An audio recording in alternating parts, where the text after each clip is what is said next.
নমস্কার, আমি মীনাক্ষী। শুরু করছি জবাব চায় বাংলা।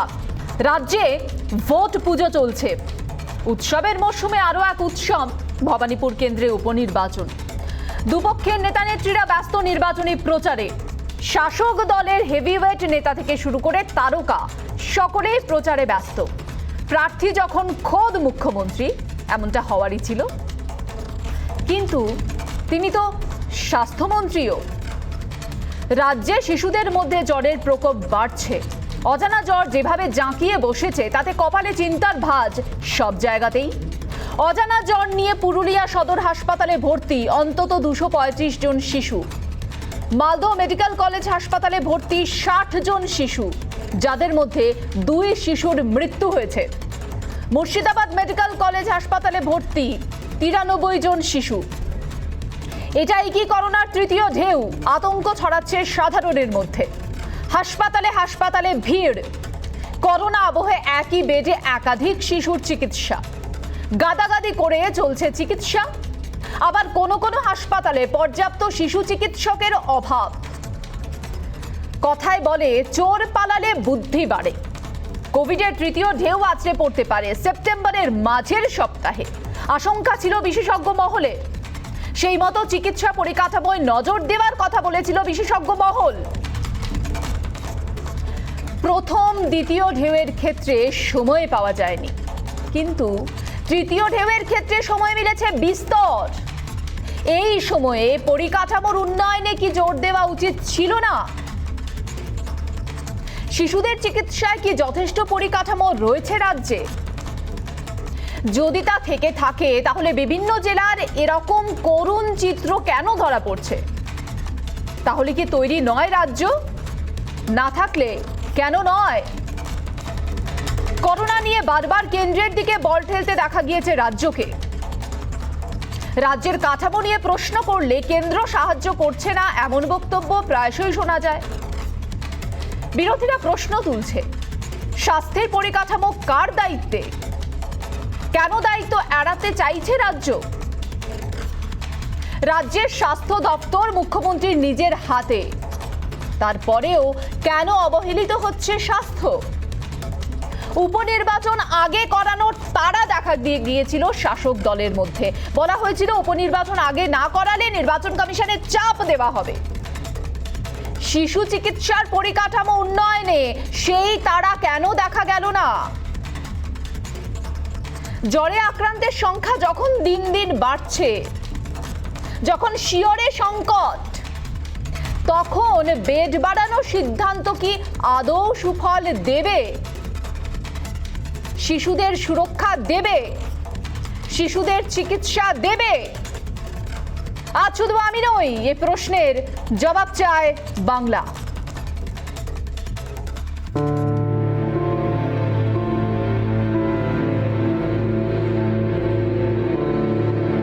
একাধিক গবেষণায় উঠে এসেছে, সেপ্টেম্বরের মাঝামাঝি কোভিডের তৃতীয় ঢেউ আসতে পারে। গবেষকদের মতে সেই ঢেউয়ের প্রভাব সবথেকে বেশি পড়তে পারে শিশুদের উপর। জেলায় জেলায় শিশুদের আক্রান্ত হওয়ার খবরে বাড়ছে উদ্বেগ। মালদায় গত 24 ঘন্টায় মৃত্যু হয়েছে 2 শিশুর। জ্বর নিয়ে ভর্তি প্রায় 60 জন শিশু।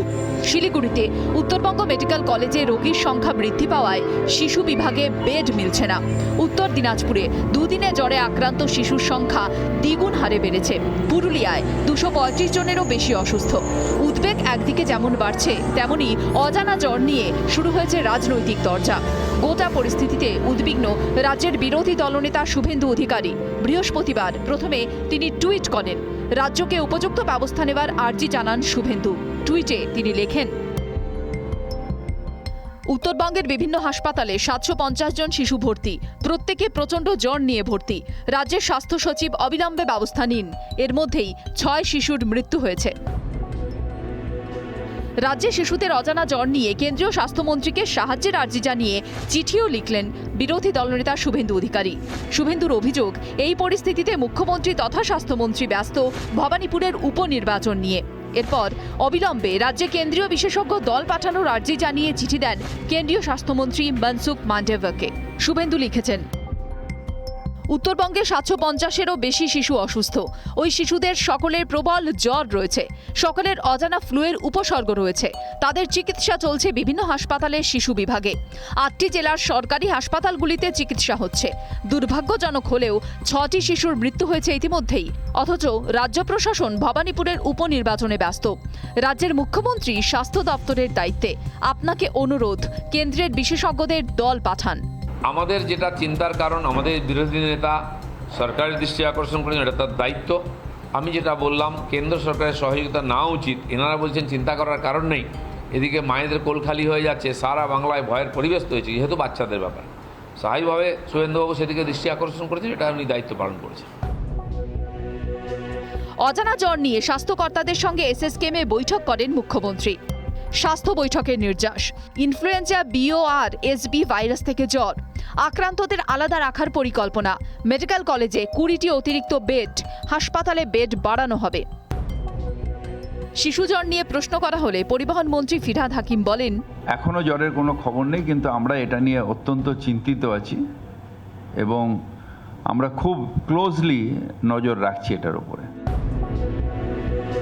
শিশু আক্রান্তের সংখ্যা যেখানে উত্তর বৃদ্ধি পাচ্ছে, সেখানে বেড বাড়ানোর বিষয়ে বৈঠকে সিদ্ধান্ত হলো আজ। আগে থেকে এই সময় তৃতীয় ঢেউ আছড়ে পড়ার আশঙ্কা করা হয়েছিল। তা সত্ত্বেও কেন পরিকাঠামো তৈরি করা হলো না, উঠছে প্রশ্ন। রিপাবলিক বাংলা।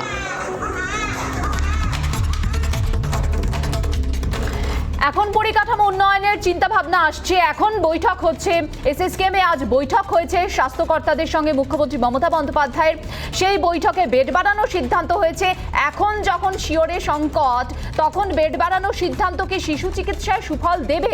এতদিন যেখানে সময় পাওয়া গেল, প্রায় 1 বছরেরও বেশি সময়, তৃতীয় ঢেউয়ের সম্ভাবনার কথা বলছিলেন বিশেষজ্ঞরা। এতটা সময় পাওয়ার পর এমন কেন বেহাল দশা? উত্তরবঙ্গের দিকে নজর রাখলে দেখা যায় উত্তরবঙ্গ মেডিকেল কলেজ হাসপাতালে সেখানে বেড নেই। একই বেডে কোভিড আবহে চিকিৎসা চলছে একাধিক শিশুর। এই বিষয়ে আজ জবাব চায় বাংলা ডিবেটে আমার সঙ্গে রয়েছেন ডক্টর জয়দেব রায়, রয়েছেন ডক্টর বিনায়ক দেব, রয়েছেন ডক্টর প্রসূন কুমার ঘোষ, রয়েছেন বিজেপির মুখপাত্র সন্ময় বন্দ্যোপাধ্যায়। সকলকে স্বাগত রিপাবলিক বাংলায়। আমি শুরুতেই শিশুরোগ বিশেষজ্ঞ ডক্টর জয়দেব রায়ের কাছে যাব। ডক্টর রায়, এই মুহূর্তে সকলের যেটা চিন্তা, সেটা হচ্ছে এই জ্বর কোথাও না কোথাও কোভিডের যে তৃতীয় ঢেউ, সেটা নয় তো? এই জ্বরের সঙ্গে কোভিডের কি কোনো সম্পর্ক রয়েছে? সাধারণের মধ্যে আতঙ্ক, আপনি প্লিজ সেটা একটু যদি ক্লিয়ার করেন। প্রথম কথা আমি যেটা বলতে চাচ্ছি, এই যে জ্বরগুলোতে আক্রান্ত হয়ে বাচ্চারা হচ্ছে, অনেক সময় তৃতীয় ঢেউয়ের কথা মাথায় উকি দিচ্ছে, কারণ সিমটমগুলোর মধ্যে অনেক ওভারল্যাপিং ব্যাপার আছে। কিন্তু বিভিন্ন টেস্ট করে দেখা যাচ্ছে এই জ্বরগুলো যে হচ্ছে, এগুলোও কিন্তু একটা good number of case viral ইনফেকশনে হচ্ছে। এদের ক্ষেত্রে যখন কোভিড টেস্ট করা হয়েছে, এরা কিন্তু কোভিড নেগেটিভ। যে ভাইরাসগুলো বেশি দেখা গেছে সেগুলো হলো ইনফ্লুয়েঞ্জা এ অ্যান্ড বি, প্যারা ইনফ্লুয়েঞ্জা। এই গুড নাম্বার অফ কেসেস কিন্তু রেসপিরেটরি সিনসিটিয়াল ভাইরাস বলে একটা ভাইরাসের দেখা যাচ্ছে, এবং মেটানিউমোনিয়া, এই রকম ধরনের ভাইরাসগুলো বেশি দেখা যাচ্ছে। যদিও এই সময় এই ভাইরাসগুলোর অন্যান্য সময় প্রাদুর্ভাব হয় না, কিন্তু এই সময় হয়, কিন্তু এত সার্জ হয় না।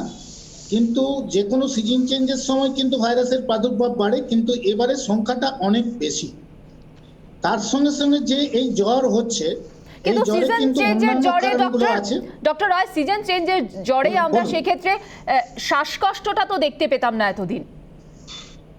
না শুনুন, কিছু কেসে পাওয়া যেত না। আমাদের আগে এক্সপিরিয়েন্স আছে অ্যাডিনো ভাইরাস দিয়ে, কিন্তু অনেক বাচ্চা ভেন্টিলেটর। এবার কিন্তু অ্যাডিনো ভাইরাসটা এই সময় অত বেশি নেই, কিন্তু শ্বাসকষ্ট দেখতে পাওয়ার কারণটা আমি যেটা মনে হচ্ছে, যখন কোভিড হওয়ার ফলে শিশুরাও কিন্তু সবাই গৃহবন্দী ছিল।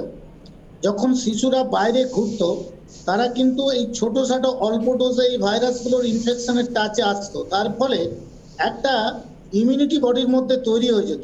এই শিশুরা অনেকদিন এক্সপোজার হয়নি, 1 নম্বর। 2 নম্বর আর একটা ব্যাপার হচ্ছে যে অনেকে হয়তো কোভিড আক্রান্ত হয়েছে, এদের অ্যান্টিবডি দেখা উচিত মানে আমার মতে, তাহলে এদের বডি ইমিউনিটি কমে গেছে। 1 নম্বর হচ্ছে ভাইরাসগুলো দিয়ে তাদের কোনো ইমিউনিটি নেই, কমে গেছে অনেক। আর দ্বিতীয় হচ্ছে কোভিড অ্যাসিমটোমেটিক কোভিড অনেক বাচ্চার তো হয়েছে, সেই সব দিয়ে এদের হয়তো বডির ইমিউনিটিটা কম, সেই জন্য হয়তো এত সিভিয়ার ব্যাপার হতে পারে। ডক্টর রায়, আবারও অনেক আসবো severe আপনার ব্যাপার কাছে, হচ্ছে। আবারও আসবো আপনার কাছে। আমি চলে যাব এই মুহূর্তে প্রসূন কুমার ঘোষ, ডক্টর প্রসূন কুমার ঘোষের কাছে। ডক্টর ঘোষ, যেটা এই মুহূর্তে সব থেকে চিন্তার বিষয় যে শিশুর চিকিৎসার ক্ষেত্রে অনেক ক্ষেত্রে দেখা যাচ্ছে, উত্তরবঙ্গ মেডিকেল কলেজ হাসপাতালেও দেখা যাচ্ছে সেখানে বেড নেই, শিশু চিকিৎসকেরও অভাব। এই ক্ষেত্রে যেখানে একটা বড় চ্যালেঞ্জ হওয়া দরকার ছিল স্বাস্থ্য পরিকাঠামোর উন্নয়নে, যেটা পদক্ষেপ নেওয়ার দরকার ছিল, সেই পদক্ষেপে কি কোনো ফাঁক থেকে গেল, যে ছবি এই মুহূর্তে সামনে আসছে? দেখুন ম্যাডাম, আমি একটাই কথা সবার আগে বলি যে দেখুন, পদক্ষেপের কোনো ফাঁক আসছে আমি সেটা বলবো না, এই মুহূর্তেই বলবো না। তার কারণ এটা খুব কম সময়ে বেশ কিছু সংখ্যক বেশি পেশেন্ট বা বেশি বাচ্চা দুর্ভাগ্যজনকভাবে ইনফেক্টেড হয়েছে, এবং সেই ক্ষেত্রে অলরেডি আমাদের স্টেট গভর্নমেন্ট 2 থেকে 3টে স্টেপ নিয়েছে। যেমন যে বাচ্চাগুলো দেখবেন এখন ভর্তি হচ্ছে, অনেক সংখ্যায় ভর্তি হচ্ছে, যেটা গত বছর ছিল তার থেকে বেশি সংখ্যায় এসছে, তাদের ক্ষেত্রে কিন্তু নর্থ বেঙ্গল মেডিকেল কলেজের সঙ্গে বা স্কুল অফ ট্রপিক্যাল মেডিসিন, যেটা সাউথে রয়েছে, তাদের সঙ্গে কন্ট্যাক্ট করে সেই বাচ্চাগুলোকে যাতে প্রপার রেসপিরেটরি প্যানেল টেস্ট করা হয় তার ব্যবস্থা করা হয়েছে। এবং আমাদের দেখবেন একটা কথা আছে মেডিকেল শাস্ত্রে যে হাই ফ্লো নেজাল ক্যানুলা, এর ব্যবস্থাও করা হয়েছে, যাতে যেখানে আপনি বললেন না যে শ্বাসকষ্টের জনিত কারণে বাচ্চা ভর্তি হচ্ছে, তাদের যাতে আরো তাড়াতাড়ি সেই ব্যবস্থা করা যায় তার ব্যবস্থা রয়েছে।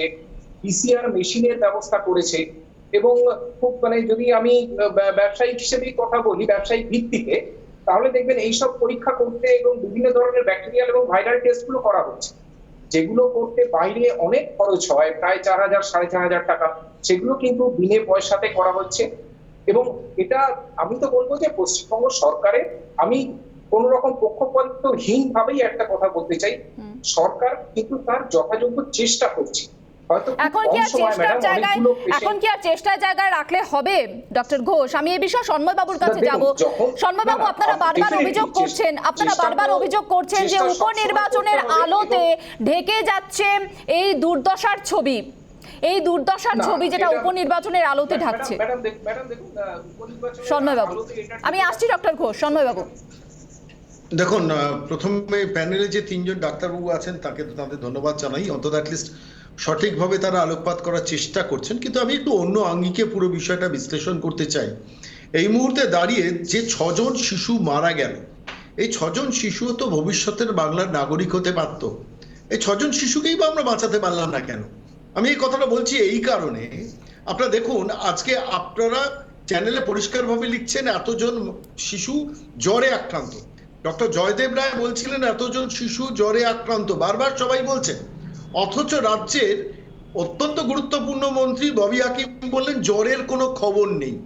মানে আমি বলছি যে অ্যাটিটিউড অফ দ্য গভর্নমেন্ট, এটা বুঝতে হবে যে সিরিয়াসনেস অফ দ্য গভর্নমেন্ট। এরা যতটা ওয়ারিড অ্যাবাউট ভবানীপুর উপনির্বাচন, একজন গুরুত্বপূর্ণ মন্ত্রী ববি হাকিম বলে দিলেন জ্বরের কোনো খবর নেই, আর ডাক্তার জয়দেব রায় এখানে বলছেন যে জ্বরের খবর রয়েছে। আপনারা দেখাচ্ছেন জ্বরের খবর রয়েছে। আসলে আমি একটা কথা খুব পরিষ্কার বলি, গত 10.5 বছর ধরে এ রাজ্য একজন স্বাধীন আলাদাভাবে স্বাস্থ্যমন্ত্রী পাওনা উচিত ছিল। 10 কোটি মানুষের বাস এই পশ্চিমবঙ্গে, কেন একজন আলাদাভাবে স্বাস্থ্যমন্ত্রী থাকবেন না, যিনি প্রত্যেকটা মিনিটে মিনিটে মনিটরিং করবেন? একজন রাজ্যের মুখ্যমন্ত্রী সদিচ্ছা থাকলেও তার পক্ষে কি প্রত্যেকটা মিনিটে মিনিটে স্বাস্থ্য দপ্তরের মনিটরিং করা সম্ভব বলুন তো? আজকে যে 6 জন শিশু মারা গেল, 750টা বাচ্চা এই মুহূর্তে অসুস্থ অবস্থায় আক্রান্ত রয়েছে। চিকিৎসা বিজ্ঞানের ক্ষেত্রে চিকিৎসকরা বলবেন, কিন্তু আমার বারবার মনে হয় যে কোনো জায়গায় ট্রিটমেন্টের ক্ষেত্রে করার চেষ্টা আর আগাম প্রিকশন, এই দুটোর মধ্যে একটা তফাৎ আছে। যে জায়গাটা আপনারা রাইটলি পয়েন্ট আউট করছেন যে প্রিকশনারি মেজার কতটা নেওয়া হয়েছে, যেখানে দাঁড়িয়ে আজকে 750 বাচ্চা এইভাবে আক্রান্ত হলো, যে কোনো কারণেই হোক, সেটাকে প্রিকশনারি মেজারটা সঠিকভাবে কি নেওয়া হয়েছে? আগাম ব্যবস্থার ক্ষেত্রে প্রশ্ন থাকছে। আমি এই বিষয়ে ডক্টর দেবের কাছে যাব। ডক্টর দেব, আগাম প্রিকশনারি ব্যবস্থার ক্ষেত্রে নিশ্চয়ই প্রশ্ন বারবার সামনে আসছে, যেখানে এতটা সময় পাওয়া গেল কিন্তু তারপরেও পরিকাঠামোর উন্নয়ন সম্ভব হলো না, তাহলে সেক্ষেত্রে কি সদিচ্ছের অভাব ছিল নাকি প্রায়োরিটির প্রশ্ন উঠছে? দেখুন, যেটা প্রথমে বলতে চাই যে আগাম ব্যবস্থা যে আমাদের কথাটা উঠেছিল, যেটা সেকেন্ড ওয়েভের সময় হয়েছিল, সেটা কোভিড এর থার্ড ওয়েভ নিয়ে কথাটা হয়েছিল। যে পিডিয়াট্রিক, তখন বলা হয়েছিল যে একটা সম্ভাবনা আছে যে থার্ড ওয়েভটা বাচ্চাদেরই বেশি এফেক্ট করবে।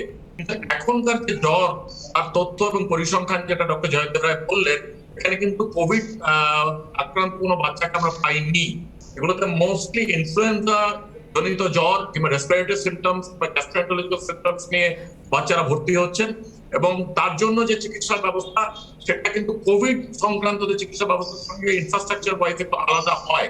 তো কোভিড এর জন্য যে চিকিৎসা ব্যবস্থার জন্য যে ইনফ্রাস্ট্রাকচারের প্রয়োজন ছিল তার ব্যবস্থা যেরকম ভাবে নেওয়া হয়েছিল, আমার মনে হয় যে এখন এই জ্বরের ব্যাপারটা ডেফিনেটলি অতর্কিত ভাবে এসছে। কারণ হরিয়ানা এবং উত্তরপ্রদেশে আমরা ফার্স্ট উইক অফ সেপ্টেম্বরে জানি ওখানে কিন্তু এরকম ক্লাস্টার অফ বাচ্চা তাদের জ্বর আক্রান্ত হয়ে কিছু বাচ্চা মৃত্যু হয়েছে। পশ্চিমবঙ্গের একটা রিজিয়নে নর্থ বেঙ্গলে যেটা আমরা দেখছি যে ওখানে একটা ক্লাস্টার অফ এরিয়াতে বাচ্চারা আক্রান্ত হচ্ছে। তো এখানকার যে পরিকাঠামো যেটা, সেটার থেকেও ইম্পর্টেন্ট যে এখন ব্যবস্থাটা নেওয়া হচ্ছে, কমিটি ফর্ম করে জ্বরের কারণটা খুঁজতে হবে। জ্বরের কারণটা খুঁজলে ডেফিনেটলি তার যে ব্যবস্থা নেওয়ার ব্যাপারটা অনেক ইজি হবে। একেবারে আমি আসবো আলোচনায়, কিন্তু ইতিমধ্যে এই নিয়ে কিন্তু একটা বিতর্কের সৃষ্টি হয়েছে। এই জ্বর নিয়ে ইতিমধ্যেই শুভেন্দু অধিকারী তিনি চিঠি দিয়েছেন এবং ইতিমধ্যে বিরোধীরা সরব হয়েছে। কি ছবি সেখানকার, কি তরজা এই জ্বরকে কেন্দ্র করে, নজর রাখবো একটি প্রতিবেদনে।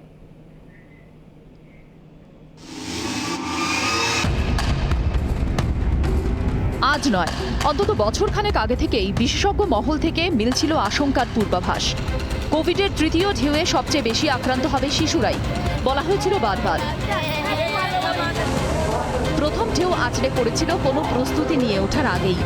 দ্বিতীয় ঢেউ প্রাণ কেড়েছে লক্ষ লক্ষ মানুষের, কিন্তু তৃতীয় ঢেউয়ের পূর্বাভাস তো মিলেছিল আগেই। এক্ষেত্রে অন্তত বেশ খানিকটা সময় মিলেছিল শিশুদের জন্য পরিকাঠামো তৈরির ক্ষেত্রে। কিন্তু রাজ্যে জেলায় জেলায় যখন শিশুরা জ্বর সহ অন্যান্য উপসর্গ নিয়ে হাসপাতালে ভর্তি হচ্ছে, তখন আশঙ্কাটা বাড়ছে ছাড়া কমছে না। এতটুকু পরিকাঠামো কি রাজ্যে তৈরি হয়েছে? উঠতে শুরু করেছে নানান প্রশ্ন। এই জ্বরের সঙ্গে করোনা আক্রান্ত হওয়ার কোনো সম্পর্ক নেই, এখনও অবধি এমন নিশ্চয়তা মেলেনি বিশেষজ্ঞ মহলের তরফে। শিশুদের ব্যাপকভাবে আক্রান্ত হওয়ার ঘটনা ক্রমশ উদ্বেগ বাড়াচ্ছে স্বাস্থ্য ভবনের। দফায় দফায় চলছে বৈঠক। এখানেই পরিকাঠামো বারবার পড়ছে প্রশ্নচিহ্নের মুখে। সত্যি কি অজানা জ্বরও হয়ে থাকে? যদি কোভিডের তৃতীয় ঢেউয়ের সঙ্গে শিশুদের অসুস্থতার কোনো সম্পর্ক নাও থাকে, তবুও কি শিশু চিকিৎসার পরিকাঠামো আছে রাজ্যে? এই ব্যাপক সংখ্যক শিশুদের চিকিৎসার জন্য বেশিরভাগ হাসপাতালে নেই আলাদা কোনো ওয়ার্ড। শিশুদের পাশাপাশি সমস্যায় পড়তে হচ্ছে মায়েদেরও। এই করোনা পরিস্থিতিতেও গাদাগাদি করে চলছে চিকিৎসা। বেশিরভাগ ক্ষেত্রেই অস্বাস্থ্যকর পরিবেশে চিকিৎসা। সুস্থ হয়ে ওঠার পরও শিশুর ক্ষেত্রে অসুস্থ হয়ে পড়ার সম্ভাবনা। হাসপাতালগুলিতে যথেষ্ট পরিমাণ শিশু চিকিৎসকেরও অভাব। একেই শিশুদের জন্য টিকা না চালু হওয়ায় বাড়তি উদ্বেগ ছিলই। সেক্ষেত্রে আরও বেশি সতর্ক হওয়ার প্রয়োজন ছিল। কিন্তু তা কি হলো? নাকি নির্বাচন নিয়ে মাথা ঘামাতে গিয়ে শিশু চিকিৎসায় থেকে গেল ফাঁক? এর ফল ভুগতে হবে না তো শিশুদের? উঠছে সেই প্রশ্নই। রিপাবলিক বাংলা। এই প্রশ্ন উঠছে কারণ স্বাস্থ্যমন্ত্রী যিনি, তিনি মুখ্যমন্ত্রী মমতা বন্দ্যোপাধ্যায়, তার হাতে স্বাস্থ্য দপ্তরের ভার, এবং সেই স্বাস্থ্য দপ্তর যেটা আরো গোছানো যেত বলে মনে করছে, বারবার অভিযোগ করা হচ্ছে বিরোধীদের পক্ষ থেকে, সেই স্বাস্থ্য দপ্তরের কি হাল? এ বিষয়ে বারবার আমরা মুখ্যমন্ত্রী মমতা বন্দ্যোপাধ্যায়কে তার প্রতিক্রিয়া দিতে দেখেছি, তৃতীয় ঢেউ নিয়ে উদ্বেগ প্রকাশ করতে দেখেছি, কিন্তু আসল ছবিটা সেটা কিন্তু অন্য কথা বলছে। আজ জবাব চাই বাংলা টুইস্টের দিকে নজর রাখবো।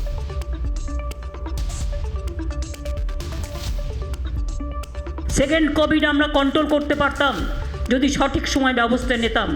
Instead of taking care of COVID, second COVID, you came as a daily passenger every day in Bengal to destroy everything. Third যেটা আসবে বলছে, সেটার জন্য এখন থেকেই বাচ্চাদের আমাদের যত্ন নিতে হবে, কারণ অনেকে অনেক রকমভাবে বলছেন, আমরা তো জানতে পারছি না। যতটা জানতে পারছি সেই জন্য আমরা বাচ্চাদেরও কিছু বেড টেড বাড়ানোর চেষ্টা করছি। সেপ্টেম্বরে যেহেতু থার্ড ওয়েভ একটা আসার কথা আছে, তাই আমাদের এটা কন্ট্রোলে রাখতে হচ্ছে। কাজে আমি যারা আসতে পারছেন না ট্রেনে, লোকাল ট্রেনে, আমি জানি মানুষের গ্রিভ্যান্সেস আছে, কিন্তু আপনার জীবনের থেকে তো বেশি দামি কিছু নয়, তাই আরও কয়েকটা দিন আমাদের কষ্ট করতে হবে বন্ধু। 12 বছর বয়স পর্যন্ত যে বাচ্চারা আছে তাদের মায়েদের একটা সুপার স্প্রেডার হিসেবে, মানে তারা বিভিন্ন জায়গায় যাচ্ছে আসছে, বাচ্চাদের যাতে এফেক্ট না হয় সেই আমাদের আমরা চেষ্টা করছি আমাদের ইঞ্জেকশনের মধ্যে তাদেরটা প্রায়োরিটি দেওয়া। এছাড়াও 10,000 বেড আমরা তৈরি করে রেখেছি। নাই সত্যি হচ্ছে তাহলে তো খুব ভালো কথা, যদি ওরা কন্ট্রোল করেন। হঠাৎ কদিনের মধ্যে এটা বেড়েছে, মৃত্যুও হচ্ছে, উদ্বেগ হওয়া স্বাভাবিক। আমরাও তো দেখছিলাম যে হ্যাঁ ছোটোখাটো ঘটনা এই সময় বৃষ্টির সময় বন্যার সময় হয়ে থাকে, কিন্তু যে ব্যাপক 750 শিশু খালি ভর্তি হয়েছে কদিনের মধ্যে উত্তর বাংলায়, দক্ষিণ বাংলায় সেরকমই চলছে। তার মধ্যে পুরুলিয়ার কথা বলেন 237, কি ব্যাপক হারে হচ্ছে বুঝতে পেরেছেন, এবং তার জন্য উপযুক্ত পরিকাঠামো নেই চিকিৎসার, সেটাই চিন্তার বিষয়। এই হচ্ছে মাননীয় আজকে স্বাস্থ্য ব্যবস্থাটাকে ধ্বংসের জায়গায় পরিণত করেছে এই স্বাস্থ্যমন্ত্রী। আমি সন্ময় বাবুর কাছে আসবো, 1 মিনিট সময় দেব। শিশু স্বাস্থ্যে কি কথাই সার? না, আমি আপনাকে মীনাক্ষী একটা কথা বলি, করোনার মৃত্যুর সময় এখানে 3জন ডাক্তারবাবু আছেন, জানেন করোনার মৃত্যুর তথ্য কিভাবে লোকানো হচ্ছিল? কোমরবিডিটিতে মৃত্যুটা করোনার মৃত্যু নয়, এটা বলা হচ্ছিল। এ রাজ্যের একজন ক্যাবিনেট মন্ত্রী বলছেন জ্বর নয়, অর্থাৎ তথ্য লুকোনোর কাজটা শুরু হয়ে গেল। আরেকটা জিনিস আমি কিছুতে বুঝতে পারলাম না, যেখানে 750 বাচ্চা উত্তরবঙ্গে আক্রান্ত, সেখানে কলকাতা মেডিকেল কলেজে 20টা সংখ্যা বাড়িয়ে কি লাভ হচ্ছে? আমি কিছুতেই বুঝতে পারছি না অজানা জ্বর কথাটা কেন বলা হচ্ছে। এই অজানা জ্বর তো নির্বাচন চলে গেলে জানা জ্বর হয়ে যাবে। এবং পাশাপাশি এই সময় দাঁড়িয়ে রাজ্যে অপ্রতুল ডাক্তারবাবুরা আছেন, তারাও জানেন যে ইনঅ্যাডিকুয়েট ডাক্তার, যতটা রিক্রুটমেন্ট হওয়া উচিত ছিল হয়নি। টেকনিশিয়ান, ওয়ার্ড মাস্টার, নার্স, সমস্ত ইনঅ্যাডিকুয়েট রিক্রুটমেন্ট রয়েছে, ফলে স্বাভাবিকভাবে তার এফেক্টটা পড়ছে। আর সব থেকে বড় কথা, নর্থ বেঙ্গলের দায়িত্ব নিয়ে রেখে দিয়েছেন, একদিকে স্বাস্থ্যমন্ত্রকের দায়িত্ব নিয়েছেন, একদিকে উত্তরবঙ্গের দায়িত্ব নিয়ে রেখেছেন রাজ্যের মুখ্যমন্ত্রী। অবিলম্বে এই দায়িত্বগুলো ছাড়ুন, আলাদা মন্ত্রী অ্যাপয়েন্ট করুন, বাংলার মানুষকে বাঁচান। আর 750 বাচ্চার জীবন নিয়ে দয়া করে খেলবেন না। আরো 7,500 বাচ্চা অপেক্ষমান আছে কিনা আমরা কেউ জানি না। লক্ষ্মীর ভান্ডার করতে গিয়ে হাজার হাজার মাকে লাইনে দাঁড় করিয়ে এই বাচ্চাদের জীবনকে সংকটে এই সরকার ফেলেনি তো? এই প্রশ্নটাও কিন্তু এই মুহূর্তে দাঁড়িয়ে খুব প্রাসঙ্গিক হচ্ছে। ফলে সামগ্রিকভাবে রাজ্যের মুখ্যমন্ত্রী অবিলম্বে নর্থ বেঙ্গলে যান। 3টে দিন ভবানীপুর ছেড়ে উত্তরবঙ্গে গিয়ে স্বাস্থ্যমন্ত্রী তদারকি করে মালদহ, মুর্শিদাবাদ, জলপাইগুড়ি সেইখানকার স্বাস্থ্য ব্যবস্থা পর্যালোচনা করুক। কলকাতায় বসে প্রেস স্টেটমেন্ট দিলে সমস্যার সমাধান কিছুতেই মিটবে না। আমি এই বিষয়ে ডক্টর ঘোষের কাছে যাব। যে ছবি আমরা দেখছি, যেমনটা বলছেন সন্ময় বাবু, যে লক্ষ্মীর ভান্ডারে হুড়োহুড়ির ছবি, সেখানে কোভিড ভ্যাকসিনের ক্ষেত্রেও হুড়োহুড়ির ছবি, গেট ভেঙে গেল সেই ছবি আমরা তুলে ধরেছি। একদম সেখানে কোনো নিয়ম বিধি কোনো মানা হচ্ছে না। তারপরে যেখানে তৃতীয় ঢেউয়ের কথা মুখ্যমন্ত্রী নিজে বলছেন মুখে, তারপরে এরকম ছবি কেন দেখতে হচ্ছে? ডক্টর ঘোষ, 1 মিনিট সময় দিচ্ছি আপনাকে। হ্যাঁ, না, আমি সবার আগে একটা কথা বলি। আমার আগে সন্ময় বাবু, তাহলে তারও এটা জানা উচিত যে উনি যদি ভবানীপুরের রাজনীতিতে উনি ব্যস্ত হয়ে থাকেন বলে উনি বারবার বলছেন বা বিরোধীরা বলছেন, উনি কিন্তু উত্তরবঙ্গে প্রপারলি মেডিকেল বোর্ড গঠন করেছেন, মেডিকেল গাইডলাইন করেছেন, প্রতিদিন যাতে 200 জন বাচ্চাকে মিনিমাম দেখা হয় আউটডোরে তার ব্যবস্থা করেছেন, যাতে করে বাচ্চাদের অজানা জ্বর বলে উনি বললেন, অজানা জ্বর থেকে কালা জ্বর, উনি খুব লেম্যান ল্যাঙ্গুয়েজ বললেন, অজানা জ্বর থেকে কালা জ্বর, জ্বরটা যে কি ধরনের জ্বর সেটা বোঝার জন্য ব্যাকটেরিয়াল, ভাইরাল সমস্ত রকম টেস্টের ব্যবস্থা করা হয়েছে, পিসিআর মেশিনের ব্যবস্থা করা হয়েছে, যাতে করে ব্যবস্থা করা যায়। সেটা কি গোটা রাজ্যেই হয়েছে ডক্টর ঘোষ? যেখানে অতিমারি হচ্ছে, যেখানে বাচ্চাদের এই দুর্ভাগ্যজনকভাবে ইনফেকশন বেশি হচ্ছে, এটা সেইখানে বেশি করে করা হচ্ছে, কারণ সারা রাজ্য এখন বেশি চিন্তা তো, সেই কারণেই ওখানে ব্যবস্থা করা হয়েছে। সেই কারণে শুধু বিরোধী বলে আমি এইটা বলে যাব যে লক্ষ্মীর ভান্ডারে লাইন হচ্ছে, এখানে লাইন হচ্ছে, ওখানে লাইন হচ্ছে, আর মুখ্যমন্ত্রী ভবানীপুর নিয়ে ব্যস্ত থাকছেন। সন্ময় বাবু প্লিজ। না, আমি ডাক্তারবাবুকে একটা কথা জিজ্ঞেস করবো। রাজ্যের গুরুত্বপূর্ণ ববি হাকিম বলছেন যে বাংলায় কোনো জ্বরের খবর নেই, আপনি কি ডাক্তারবাবু হিসেবে সহমত? দেখুন, আপনি এই প্রশ্নটার উত্তর দিন, তারপর আমি বাকি প্রশ্ন করব। সময় থাকবে। শুনুন না, উনি কি বলেছেন সেটা তো শুনিনি, কিন্তু আমরা জানি যে সেটা তো রিপাবলিকে দেখিয়ে আমি আবারও দেখাবো, সেই বক্তব্য দেখাবো। পশ্চিমবঙ্গ সরকার জ্বরের বিরুদ্ধে উত্তরবঙ্গে একজন রাজ্যের ক্যাবিনেট মন্ত্রী বলছেন জ্বর হয়নি, আমি কোনটা বিশ্বাস করব? তার ব্যবস্থা নিয়েছে, সেটাও কিন্তু পশ্চিমবঙ্গ সরকার আপনি রিপাবলিকে তো দেখালো, আপনিও শুনেছেন, আমিও শুনেছি, ববি হাকিম বলছেন কোনো জ্বর নেই, কোনো জ্বরের খবর নেই, আপনি তাকেও গার্ড করছেন। আমি আপনার কাছে জিজ্ঞেস করছি, একজন গুরুত্বপূর্ণ ক্যাবিনেট মন্ত্রী মমতা বন্দ্যোপাধ্যায় ডান হাত, সেই মানুষটি বলছেন রাজ্যে জ্বর নেই। কিন্তু সমস্ত পশ্চিমবঙ্গে উত্তরবঙ্গকে যাতে বাঁচানো যায় তার জন্য প্রপারলি আরে আজকে এসএসকেএম থেকে স্বাস্থ্য সচিবের ডক্টর ঘোষের কাছে প্রশ্ন। ডক্টর ঘোষ, আপনি যে বলছেন অবশ্যই যে সমস্ত ব্যবস্থার কথা আপনি বলছেন সেই ব্যবস্থার নিশ্চয়ই একটা প্রশংসার যোগ্য, কিন্তু এই মুহূর্তে দাঁড়িয়ে যখন 293 জন আক্রান্ত, 235 জন আক্রান্ত পুরুলিয়ায়, 90-এর বেশি শিলিগুড়িতে, মালদায় 60 জন, তখন হঠাৎ করে ঘুম ভেঙে বেড বাড়ানোর সিদ্ধান্তটা কি সুফল দেবে শিশু চিকিৎসায়? না ম্যাডাম, বেড বাড়ানোর সিদ্ধান্ত প্রথম থেকেই হয়েছিল, কিন্তু সেটা কোভিড রিলেটেড বেড বাড়ানো। কিন্তু এই যে জ্বরটা আসছে এর সঙ্গে টেস্ট করে দেখা যাচ্ছে কোভিড এর সম্পর্ক খুব কম থাকছে। তাহলে হঠাৎ করে যদি কোনো একটা না, আপনি বলতে চাইছেন যে কোভিডের বেড আলাদা হবে, অন্য রোগের বেড আলাদা হবে, সেটা কি অন্য রোগের ক্ষেত্রে ব্যবহার করা যাবে না? সেটা কি বলতে চাইছেন আমি বুঝতে পারছি না ঠিক। কোভিডের ক্ষেত্রে বেড বাড়ানোর সিদ্ধান্তের কথা আপনি বলছেন, কোভিডের ক্ষেত্রে বেড অন্য বাড়ানো হবে, অন্য রোগের ক্ষেত্রে অন্য বাড়ানো হবে, আমি ঠিক বুঝতে পারছি না পরিসংখ্যানটা আপনি কি বলতে চাইছেন। না, আমি একদম পরিষ্কার করে বলছি, যখন কোভিডের তৃতীয় ঢেউ সম্বন্ধে এই চিন্তা ভাবনা এসেছিল বাজারে যে তৃতীয় ঢেউ আসতে পারে, তখন থেকেই কিন্তু বেড বাড়ানোর সিদ্ধান্ত রয়েছে এবং বেড বেড়েওছে। এবং হঠাৎ করে উত্তরবঙ্গের যে জ্বরটা এসছে এটা খুব কম সময়ে এত বেশি পরিমাণে এসছে যেটা সময় অনুযায়ী হয়তো কিছু কিছু ক্ষেত্রে দেখা যাচ্ছে যে রোগীর সংখ্যা বেড়ে গেছে, কিন্তু এখন তো প্যান্ডেমিক সিচুয়েশন, এই সিচুয়েশনে তো সময় দেবে না, ভাইরাস তো সময় দেবে না। ভাইরাস কি সময় দেবে? তার জন্য যথেষ্ট ব্যবস্থা রাজ্য সরকার নিয়েছে। একটা কথা বলি, আজকে স্বাস্থ্য সচিবের তরফ থেকে একটা প্রেস স্টেটমেন্ট আমার কানে এসেছে, যেখানে পরিষ্কার বলছেন যে জ্বরে কারুর মৃত্যু হয়নি, অর্থাৎ সেই পুরনো তত্ত্ব। করোনায় কারুর মৃত্যু হয়নি যেমন প্রথম দিকে, জ্বরে 6টা শিশু মারা যাননি। এই তথ্য লুকোনোর খেলাটা নিয়ে ডাক্তারবাবু কিছু অবহিত করবেন? এ রাজ্যে যে মানুষের রোগ নিয়ে, চিকিৎসা নিয়ে, অসুস্থতা নিয়ে একটা সরকার তথ্য লুকোয়, আপনি সেটাকেও কি অস্বীকার করবেন? দয়া করে একটু বলুন না বাংলার মানুষকে। তথ্য লুকোনোর এখানে কোনো ব্যাপার নেই। শিশুদের, বাচ্চাদের চিকিৎসা কোনো ব্যাপার নেই। রাজ্যের মন্ত্রী বলছেন রাজ্য সরকার তথ্য লুকোনো নয়। রাজ্য সজাগ বলছে ডক্টর ঘোষ। আমি পরিবহন মন্ত্রী সেই বক্তব্যটি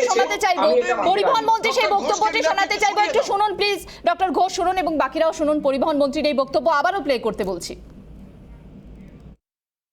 এখনো জ্বরের কোনো খবর নেই, কিন্তু আমরা এটা নিয়ে অত্যন্ত চিন্তিত আছি এবং আমরা খুব ক্লোজলি নজর রাখছি এটার উপরে। কোনো খবর নেই, কিন্তু আমরা এটা নিয়ে অত্যন্ত চিন্তিত আছি এবং আমরা খুব ক্লোজলি নজর রাখছি এটার উপরে।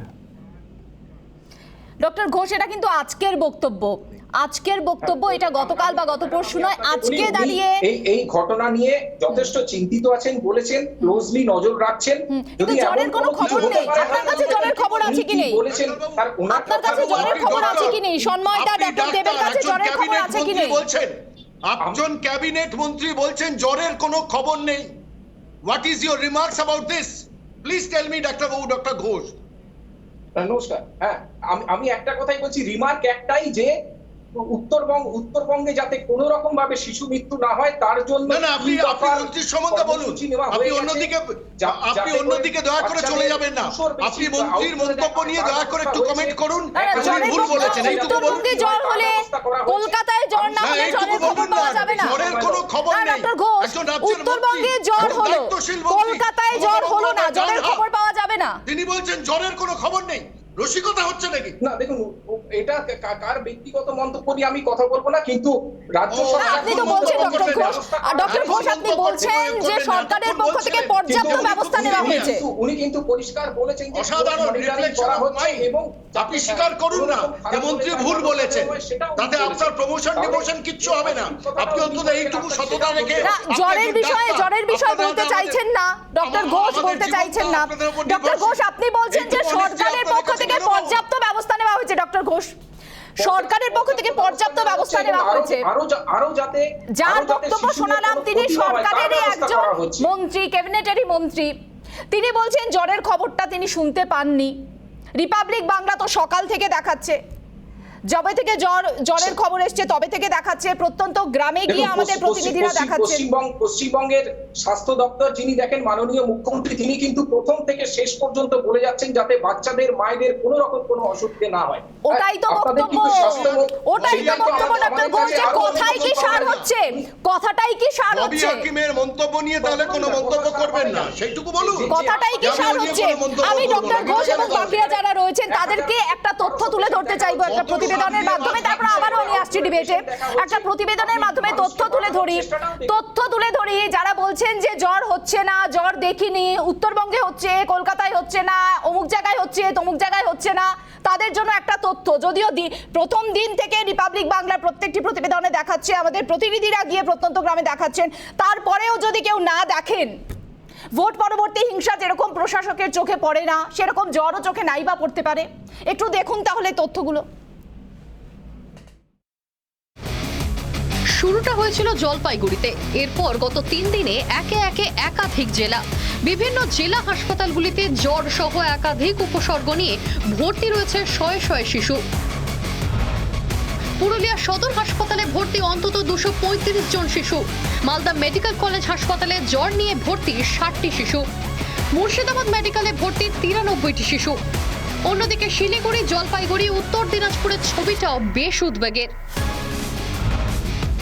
উত্তরবঙ্গ মেডিকেলের 68 জন শিশুর নমুনা পরীক্ষার জন্য পাঠানো হয়, তার মধ্যে 6 জনের ডেঙ্গু, 6 জনের নমুনায় স্ক্রাব টাইফাস। জলপাইগুড়ি হাসপাতালের 10 জনের নমুনা পাঠানো হয় ট্রপিক্যালে, তার মধ্যে 3টি শিশুর নমুনায় ইনফ্লুয়েঞ্জা মিলেছে, 3টি শিশুর নমুনায় মিলেছে আরএস ভাইরাস। রায়গঞ্জ মেডিকেল কলেজেও বাড়ছে শিশু ভর্তির সংখ্যা। 3 দিনের বেশি জ্বর থাকলে হচ্ছে কোভিড টেস্ট। এ তো গেল জেলার ছবি। কলকাতায় বসে আপনি যদি মনে করেন আপনার শিশু সুরক্ষিত, এমনটা কিন্তু নয়, কারণ ইনস্টিটিউট অফ চাইল্ড হেলথে আইসিসিউতে ইতিমধ্যেই ভর্তি অন্তত 5 জন শিশু। অন্যান্য ওয়ার্ডে ভর্তি 25টি শিশু। মেডিকেল কলেজে শিশু বিভাগে ভর্তি অন্তত 15 জন। চাপ বাড়ছে শহরের হাসপাতালগুলির ওপর। অভিভাবকদের কপালেও বাড়ছে চিন্তার ভাঁজ, উদ্বেগ বাড়ছে স্বাস্থ্য দপ্তরের। রিপাবলিক বাংলা। ডক্টর দেব, আপনাকে আমি সময় দিচ্ছি 1 মিনিট। ডক্টর দেব, শুধুমাত্র উত্তরবঙ্গ নয়, কলকাতাতেও কি উদ্বেগ বাড়ছে না? একজন চিকিৎসক হিসেবে আপনি কি বলবেন? আমি এটাই বলবো যে এই যে অজানা জ্বর নিয়ে আমরা কথা বলছি, এটা যাতে আমরা এটার কারণটা বুঝতে পারি, সেটা নিয়ে আমাদের বেশি ভাবনা চিন্তা করার প্রয়োজন আছে। কারণ কারণটা যদি না বুঝতে পারি, এই অজানা জ্বর কোথায় গিয়ে দাঁড়াবে সেটা আমরা বলতে পারছি না। তো আমার মনে হয় যে কমিটিগুলো তৈরি হচ্ছে, তাদের যে জায়গায় ওরা নিয়ে যাচ্ছে যে লালাগুলো এবং রেসপিরেটরি ইনফেকশন যে নমুনাগুলো টেস্টিং এর জন্য পাঠানো হচ্ছে, সেখান থেকে একটা আইডিয়া করা যাবে যে এক্স্যাক্টলি এটা কোন দিকে যাচ্ছে।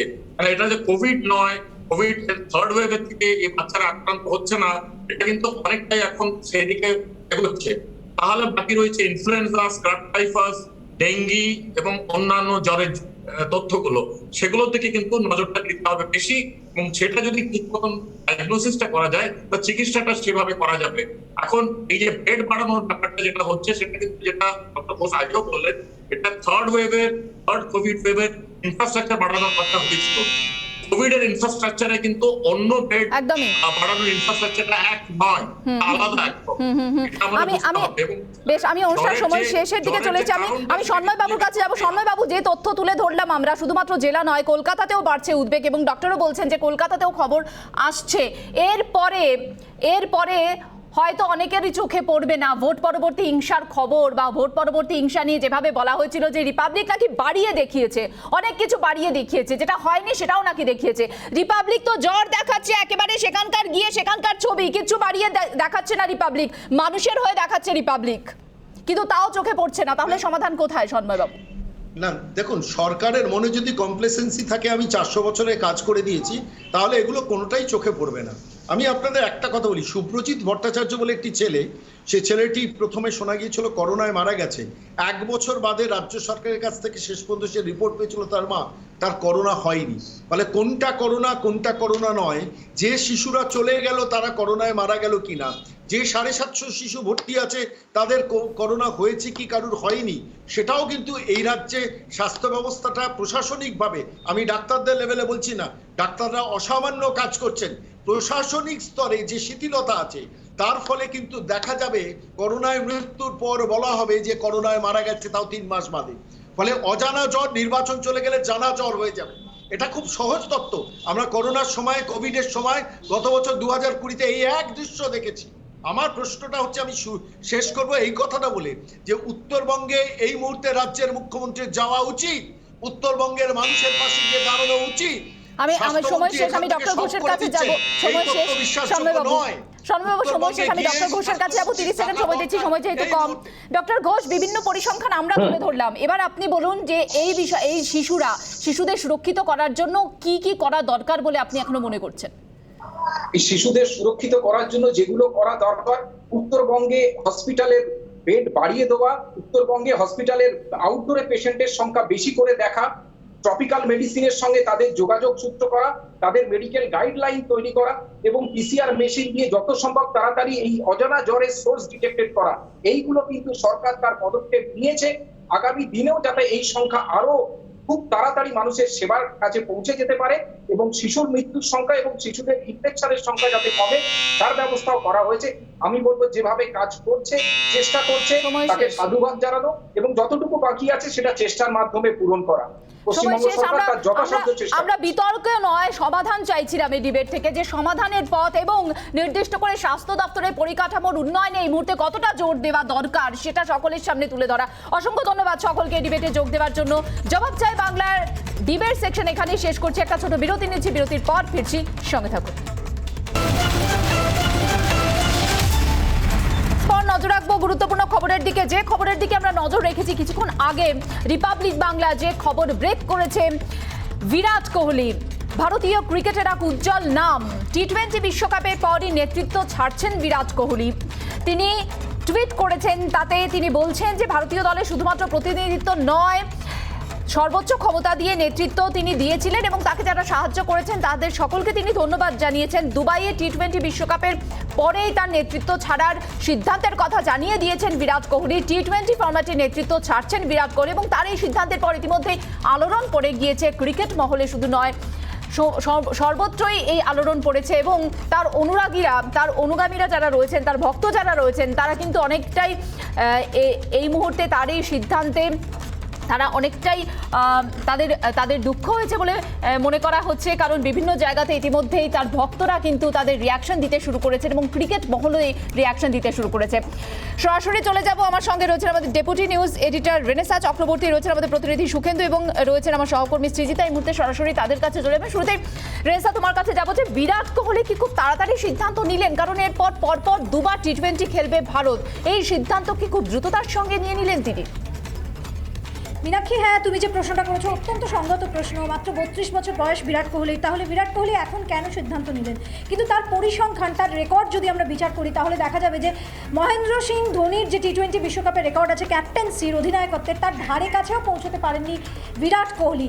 মনে করা হচ্ছে 2007 সালে মহেন্দ্র সিং ধোনির যে পারফরমেন্স ছিল ক্যাপ্টেন হিসাবে, তার ধারে কাছে তিনি পৌঁছতে পারেন এবং তার এখনও পর্যন্ত তিনি অবসর ঘোষণা করেছেন। টি20 যে ম্যাচ রয়েছে দুবাইতে, টি20 খেলা রয়েছে তারপরে, তো সেক্ষেত্রে সেখানে দেখা যেতে পারে যে তার হাতে এখনও 7টা ম্যাচ রয়েছে। এই 7টা ম্যাচে খেলার পর তিনি একটা মাত্র যদি তিনি বিশ্বকাপ জিততে পারেন তাহলে বোধহয় তার কাছে কোথাও একটা সুযোগ থাকছে যে ধোনির কাছাকাছি পৌঁছানো। আমি আবারও বলছি কাছাকাছি পৌঁছানো, অর্থাৎ ধোনিকে ছোঁয়ার ক্ষমতা কিন্তু বিরাট কোহলির নেই পারফরমেন্সের নিরিখে যদি দেখা যায়। এমনকি আমরা যদি এক্ষেত্রে দেখি টি20 ফরম্যাটে আসগর আফগান, আফগানিস্তানের ক্যাপ্টেন, তার কিন্তু যদি রেকর্ড দেখি সেটা 81.73% তার উইনিং পার্সেন্টেজ। তাহলে বুঝতে পারছো বিরাট কোহলি তার মাত্র 65.11%।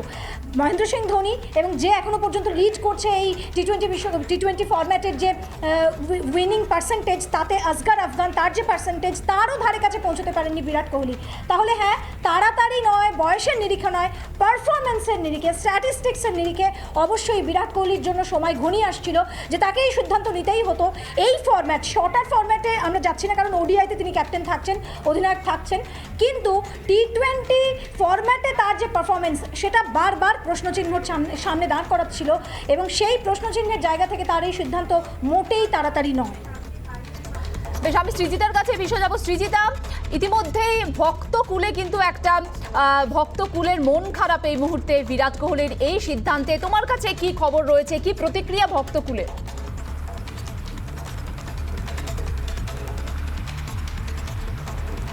হ্যাঁ মীনাক্ষী, যেমনটা রেনেসা বলছিল সেই দিকটাই যদি আমি সেই রেস টেনে যদি কথা বলি, তাহলে কোথাও না কোথাও ভক্তদের মধ্যেও কিন্তু আড়াআড়ি একটা ভাগ হয়ে গিয়েছিল।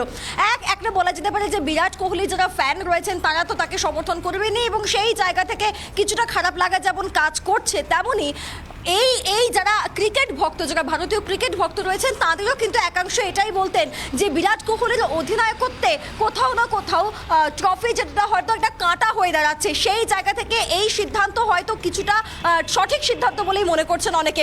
যেমনটি বিরাট কোহলি টুইট করেছেন যে তিনি হয়তো কিছুটা বেশি সময় নিয়ে ফেলেছেন এই সিদ্ধান্ত নিতে, তবে তিনি যেটা উল্লেখ করছেন যে ওয়ানডে এবং টেস্ট এই দুই ক্ষেত্রে তার অধিনায়কত্বের জন্য এবং তার পারফরমেন্স বেটার করার জন্য তিনি এই সিদ্ধান্ত নিয়েছেন। এবং এই সিদ্ধান্ত নেওয়ার আগে আমরা জানি রবি শাস্ত্রীর সঙ্গে বিরাট কোহলির যথেষ্ট ভালো সম্পর্ক, তার সঙ্গে তিনি আলোচনা করেছেন। এমনকি বিসিসিআই সভাপতি সৌরভ গাঙ্গুলি তার সঙ্গেও আলোচনা করেছেন, জয় শাহ তার সঙ্গেও আলোচনা করেছেন তিনি, এবং সকলের সঙ্গে আলোচনা করে তবেই ঠান্ডা মাথায় এই সিদ্ধান্ত নিয়েছেন বিরাট কোহলি। এবং কোথাও না কোথাও গিয়ে হয়তো এই সিদ্ধান্ত একেবারে ভুল এটা বলা যায় না মীনাক্ষী।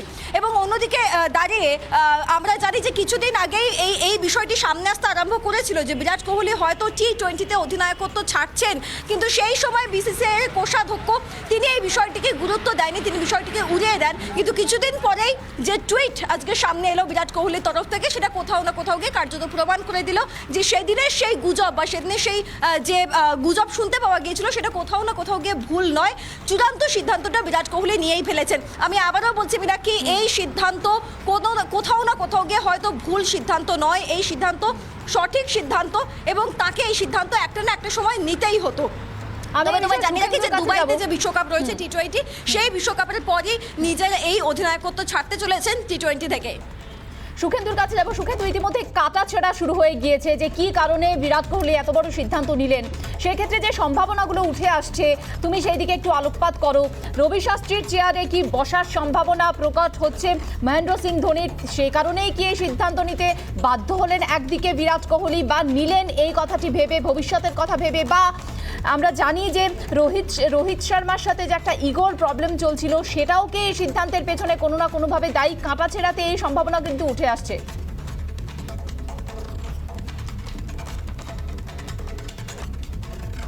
একেবারে মীনাক্ষী, তুমি যে বিষয়গুলো এবং যে সম্পর্কের সমীকরণের কথাগুলো বললে সেগুলো অবশ্যই সঙ্গত। যে ভারতীয় ক্রিকেটের কোচ হিসেবে রবি শাস্ত্রীর সঙ্গে বিরাট কোহলির সম্পর্ক অত্যন্ত ভালো, এবং বিরাট কোহলির সুপারিশেই কিন্তু রবি শাস্ত্রী টিম ইন্ডিয়ার কোচ হয়েছিলেন, এবং টি-20 বিশ্বকাপের পর কিন্তু রবি শাস্ত্রী ভারতীয় দলের কোচ হিসাবে আর দায়িত্ব তিনি থাকতে চান না, সে কথাও কিন্তু একটা জানা গিয়েছে। এবং রবি শাস্ত্রী যেমন যে কথাটা বললে, এবং বিরাট কোহলি সেই কারণেই হয়তো অন্যদিকে রবি শাস্ত্রীর সঙ্গে মহেন্দ্র সিং ধোনি তাদের সম্পর্কের কিন্তু সমীকরণ খুব একটা ভালো নয়, এমনটা কিন্তু ভারতীয় ক্রিকেটের অন্দরে কান পাতলে কিন্তু স্পষ্টভাবে শোনা যায়। এই মহেন্দ্র সিং ধোনি টি-20 বিশ্বকাপে ভারতীয় দলের মেন্টার, অর্থাৎ রবি শাস্ত্রী কোচ হিসেবে তার জায়গা ছাড়ার পর মহেন্দ্র সিং ধোনি কি পরবর্তী ভারতীয় দলের বা টিম ইন্ডিয়ার কোচ, বা আসন্ন টি-20 বিশ্বকাপে তিনি কি স্ট্র্যাটেজি ঠিক করবেন? একটা তথ্য দিই, 2007 সাল থেকে যখন টি-20 বিশ্বকাপ শুরু হয় তারপর থেকে 2016 পর্যন্ত প্রতিটা টি-20 বিশ্বকাপে ভারতীয় দলকে নেতৃত্ব দিয়েছেন এই মহেন্দ্র সিং ধোনি। 2021-এর টি-20 বিশ্বকাপে তিনি দলের মেন্টার, এবং এই দলটাতে যে রোহিত শর্মা 2007-এর টি-20 বিশ্বকাপ যেটা ভারত জিতেছিল, সেই বিশ্বকাপের দলে ছিলেন একমাত্র রোহিত শর্মা, এবং সেই রোহিত শর্মা কিন্তু এই টি-20 বিশ্বকাপে দলের সহ অধিনায়ক। রোহিত শর্মার সঙ্গে বিরাট কোহলির সম্পর্কের যে ইগোর সমস্যা, সেই সমস্যা বারবার আমরা দেখতে পেয়েছি। এবং অনেকে বলছেন, যদি একটু আমরা পিছনের দিকে ফিরে যাই, যে 2011-র ক্রিকেট বিশ্বকাপের আগে বলা হয়েছিল যে এটাই সচিন তেন্ডুলকারের শেষ বিশ্বকাপ, এবং বিশ্বকাপটা সচিনের জন্যই জিততে চায় গোটা ভারতীয় দল, এবং সেজন্য গোটা ভারতীয় দল এককাট্টা হয়ে লড়াই করেছিল। এবং আমরা দেখেছিলাম যে মুম্বাইয়ের ওয়াংখেড়েতে সচিনের ঘরের মাঠ, সেখানে কিন্তু বিশ্বকাপ জেতে ভারত 50 ওভারের বিশ্বকাপ জেতে। একইভাবে অনেক ক্রিকেট বিশেষজ্ঞরা মনে করছেন যে বিরাট কোহলির আইসিসি টুর্নামেন্টে তেমন খুব একটা বড় সাফল্য নেই, এই কথা মাথায় রেখে বিরাট কোহলি টি-20 টি-20 বিশ্বকাপ শুরু হওয়ার 1 মাস আগে তার সিদ্ধান্তের কথা জানালেন যে টি-20 ক্রিকেট থেকে তিনি আর নেতৃত্ব থাকবেন না, নেতৃত্ব তিনি ছাড়ছেন। এই বিষয়টা বাকি ক্রিকেটারদের কাছে একটা বড় মোটিভেশনের জায়গা হতে পারে যে ক্যাপ্টেন কোহলির জন্য এই বিশ্বকাপটা জিতুক। পক্ষান্তরে বলা হচ্ছে বা ভারতীয় ক্রিকেট মহলের অনেক কূটনীতিকবিদরা বলছেন যে বিরাট কোহলির এটা একটা স্ট্র্যাটেজি হতে পারে যে টি-20 বিশ্বকাপ জেতার জন্য ভারতীয় ক্রিকেটারদেরকে এককাট্টা করা এবং লড়াই করা, এবং দুবাই যে বিশ্বকাপ ভারতের মাটিতে হওয়ার কথা ছিল তা দুবাই হবে, এবং সেই দুবাইয়ে টি-20 বিশ্বকাপ জিতুক আবার ভারত 2007-এর পর। সেই বিষয়টাও কিন্তু অনেকে ক্রিকেট মহলে বলা আলোচনা করছেন যে সেই কারণেও কিন্তু এমন সিদ্ধান্ত হতে পারে। তবে রবি শাস্ত্রীর সঙ্গে বিরাট কোহলির সুসম্পর্ক, একই সঙ্গে রবি শাস্ত্রীর সঙ্গে মহেন্দ্র সিং ধোনির সম্পর্কের একটা সমীকরণ, অন্যদিকে রোহিত শর্মা পাশাপাশি বিরাট কোহলির সম্পর্কের যে দ্বৈরথ, সেই বিষয়টা নিয়েও কিন্তু আলোচনা চলছে। তবে এই সমস্ত আলোচনার সঙ্গে 2011 বিশ্বকাপের সঙ্গে সঙ্গত রেখে 2021 সালে ঠিক 10 বছর পর ভারতকে বিশ্বকাপ এনে দেওয়ার জন্য স্ট্র্যাটেজিক্যালি এটা কিন্তু বিরাট কোহলির একটা সিদ্ধান্ত হতে পারে বলেও কিন্তু মনে করছে ক্রিকেট মহল। মীনাক্ষী, অসংখ্য ধন্যবাদ সুখেন্দু তোমাকে, ধন্যবাদ সৃজিতা এবং রেনেসা, সকলকে আমার সঙ্গে যারা ছিলেন এই মুহূর্তে। আমি বিরাট কোহলির কোচ রাজকুমার শর্মা তার এই সিদ্ধান্তের বিষয়ে কি প্রতিক্রিয়া দিয়েছেন শোনাতে চাইবো আপনাদের। तीनों फॉर्मेट में कप्तानी करना इतने लंबे समय से काफी प्रेशर गेम होता है, मतलब काफी प्रेशर होता है प्लेयर के ऊपर, तो उसी के मद्देनजर उन्होंने ये फैसला लिया है और मुझे लगता है कि ये राइट टाइम पे और एक सही फैसला है। ऐसा नहीं है कि जल्दबाजी में या किसी प्रेशर में कोई ये फैसला नहीं लिया गया, उसने बहुत सोच समझ कर ये फैसला लिया है। टेस्ट मैच सबसे ज्यादा प्रिय है विराट को और वो चाहेंगे कि वो उसकी कप्तानी जितने लंबे समय तक वो बीसीसीआई और सेलेक्टर्स उन्हें अलाउ करें, तो वो चाहेगा कि मैं ज्यादा से ज्यादा समय तक टेस्ट की कप्तानी करूं और वनडे की भी। নজর রাখবো ব্রেকিং এর দিকে। এই মুহূর্তে যে খবর আমাদের কাছে এসে পৌঁছচ্ছে সেই খবরে নজর রাখবো এবার। এই মুহূর্তে যে ব্রেকিং আসছে আমাদের কাছে, বেআইনি কয়লা খাদান চলার অভিযোগে পশ্চিমাঞ্চলের আইজিকে হাজিরার নির্দেশ দেওয়া হয়েছে। আমরা জানি যে বেআইনি কয়লা খাদানের অভিযোগ উঠে আসছিল এবং সেই অভিযোগে কিন্তু এই নির্দেশ দেওয়া হয়েছে, হাজিরার নির্দেশ হাইকোর্টের ভারপ্রাপ্ত প্রধান বিচারপতি ডিভিশন বেঞ্চের। বিস্তারিত জানতে সরাসরি চলে যাব নিউজ রুমে, রয়েছেন আমার সহকর্মী শ্রাবণী এই মুহূর্তে আমার সঙ্গে। শ্রাবণী, তোমার কাছে জানতে চাইবো কি খবর রয়েছে এই বিষয়ে, কি তথ্য পাচ্ছ তুমি? এখনই মীনাক্ষী, পশ্চিমাঞ্চলের আইজি তাকে এক্ষেত্রে হাজিরার নির্দেশ দেওয়া হয়েছে ব্যক্তিগতভাবে এবং প্রধান বিচারপতির ডিভিশন বেঞ্চ হাজিরার নির্দেশ দিয়েছে। তুমি জানো যে পশ্চিম বর্ধমানের সঙ্গে যে রানীগঞ্জ এবং সেই সঙ্গে বাঁকুড়া এবং পুরুলিয়া, এই সমস্ত অঞ্চলে অবৈধ কয়লা খাদানের কিন্তু রমরমা চলছে এবং আইনজীবী পার্থ ঘোষ তিনি কিন্তু আগেই অভিযোগ দায়ের করেছিলেন এবং তারপরে কিন্তু বিচারপতি এই অভিযোগের ক্ষেত্রে নির্দেশ দিয়েছিল যে অবিলম্বে এই অবৈধ কয়লা খনিগুলোকে বন্ধ করতে হবে, এই কারবার বন্ধ করতে হবে। কিন্তু তারপরেও যখন বহাল তবিয়তে এই কারবার চলে, সেই কৈফিয়ত দাখিল করার জন্যই কিন্তু ব্যক্তিগতভাবে হাজিরার নির্দেশ দেওয়া হচ্ছে 22 সেপ্টেম্বর পশ্চিমাঞ্চলের আইজিকে। মীনাক্ষী, ধন্যবাদ শ্রাবণী। জবাব চায় বাংলার ব্রেকিং সেগমেন্ট এখানে শেষ করছি, বিদায় নিচ্ছি জবাব চায় বাংলা থেকে। এরপর দেখুন 294 দেশের 1 নম্বর হিট নিউজ শো রেনেসার সঙ্গে। নজর থাক রিপাবলিক বাংলায়। নমস্কার।